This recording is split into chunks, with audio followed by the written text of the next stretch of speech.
Sold the junk from your room for $1,200 to pay rent, my brother texted. I stared at the message until the letters blurred. Then, glad you're not making a fuss for once. The word junk sat in my throat like a stone. He didn't know. He couldn't know. That junk was my late father's collection. Antique bonds, old prototype notes, rare coins he'd hidden in dust-covered drawers when the world stopped caring about tangible wealth. I'd cataloged every piece in secret years ago. Their total value, $2.35 million. I typed back, "Got it." He sent a smirking emoji, and I realized something. He'd expected me to explode, but I didn't, not this time.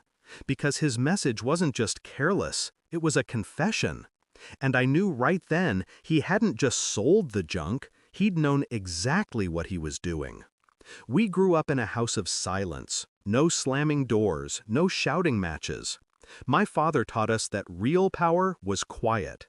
When he died, my brother, Adrian, cried at the funeral. I didn't. He inherited the house. I inherited the debts. "Fair," he said, "you're the one with the better job." And I believed him, until that text.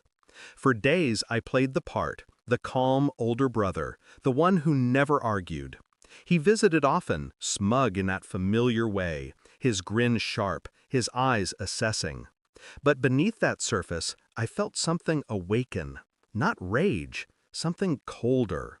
I thought about the nights we used to sneak into Father's office, about how Adrian's hands lingered too long on the drawers where the collection was kept. He used to say, "Why keep what no one values anymore?" Maybe this had been his plan all along. I didn't accuse him. I thanked him for helping, and he believed me. He always did. I started small, a quiet visit to the antique dealer downtown, a casual question about rare 1913 Liberty nickels. The man looked uneasy. "Already sold a batch last week. Brought in by, Adrian Lofton, I think?" My pulse didn't rise. It slowed. That night I sat in the dark, phone screen lighting my face as I scrolled through his public auction page.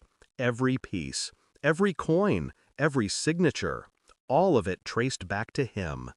I copied everything, screenshots, receipts, bank trails. My mind worked like a machine. No emotion, no hesitation. Then I dug deeper. His credit card statements, his online transfers, the sudden purchase of a Mercedes.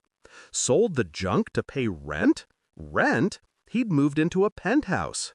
Still, I stayed silent, smiled at his texts, laughed at his jokes. He bragged about his luck lately. I told him he deserved it. He never noticed how often I visited his place, how my eyes scanned for traces of what used to be mine. He thought I was naive. He had no idea he was standing on the edge of a very long, quiet fall. The report came in 2 weeks later.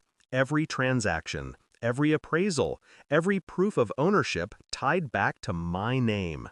I printed it and folded it neatly into an envelope. That evening, I stopped by his apartment. He opened the door, glass of wine in hand. "You look tense. Money problems?" "Not anymore," I said. I placed the envelope on his table. He looked confused, then curious, then pale. He flipped through the pages, slower each time. His lips trembled. How did you—" "I didn't," I interrupted. "You did." He looked at me, face stripped of charm. "You can't prove—" "I already did." He stared at the documents like they were knives.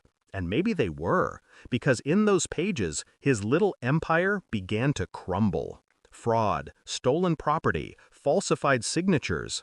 Enough to bury him without ever raising my voice. He tried to talk, to explain, something about desperation, about needing the money.